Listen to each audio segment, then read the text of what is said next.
Baik, Oke. Assalamualaikum warahmatullahi wabarakatuh. Salam Waalaikumsalam sejahtera warahmatullahi buat kita semua. Eh, Kami di sini akan mempresentasikan terkait konsep dasar keuangan internasional. Tapi sebelum itu, eh, kami perkenalkan diri dulu. Kelompok kami yang terdiri dari saya sendiri, Muhtar Gujali, NPM 2021 130077. Yang kedua adalah Siska Ayu, NPM 2021 130010, dan yang ketiga adalah Depi Puspitasari dengan NPM 2021 0035. Oke, di sini ada konten atau yang akan kami jelaskan pada malam hari ini. Yang pertama adalah ruang lingkup keuangan internasional.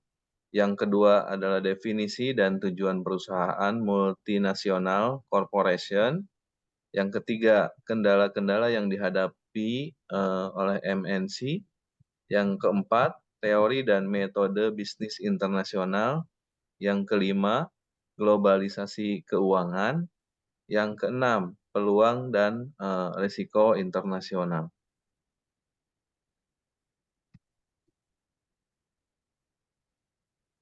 Oke, yang pertama akan saya bahas di sini adalah ruang lingkup keuangan internasional.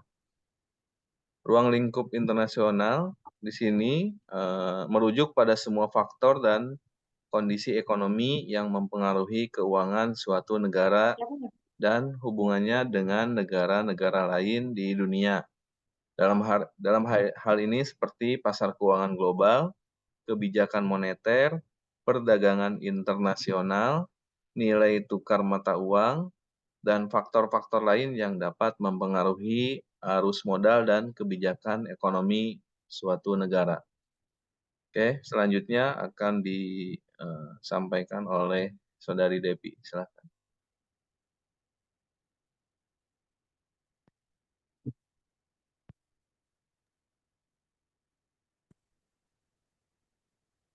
Mohon maaf, Depi itunya mute. Baik, terima kasih Pak.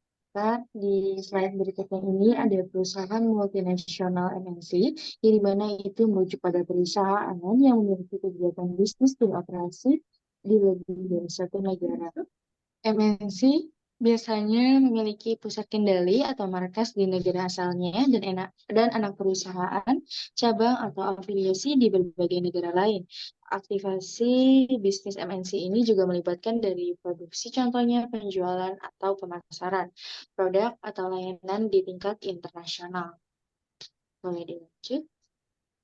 Di sini ada tujuan dari perusahaan MNC, yang dimana poin pertama itu adalah maksimisasi dari keuntungan, yang dimana itu adalah memanfaatkan perbedaan kebijakan untuk meningkatkan profitabilitas. Kedua itu ada akses ke sumber daya dan pasar global, yang dimana itu dapat meningkatkan nih efisiensi dan produksi dan mengakses pangsa pasar yang lebih besar. Poin ketiga ada pengendalian risiko, yang dimana itu adalah untuk membantu mengurangi dampak fluktuasi pasar. Yang keempat, ada inovasi dan transfer teknologi, yang dimana dapat mentransfer pengetahuan dan teknologi eh, antar perusahaan mendukung pertumbuhan dan inovasi. Dan poin terakhir yang dimana itu ada pemenuhan persyaratan pelanggan global, yang dimana dapat merespon kebutuhan dan preferensi pelanggan global dengan baik. Boleh dilanjut? Yang di sini ada kendala yang dihadapi oleh MNC, yang dimana itu ada 6. Poin pertama yaitu adalah perbedaan budaya dan bahasa. Kedua adalah peraturan dan kebijakan ekonomi. Ketiga, volatilitas nilai tukar mata uang. Keempat adalah isu politik dan sosial. Keempat ada pertanyaan lingkungan dan etika. Yang keenam ada kompleks manajemen. Boleh dilanjut? Di sini ada teori bisnis internasional yang itu mencakup 3 poin, di mana poin pertama adalah teori keunggulan komparatif,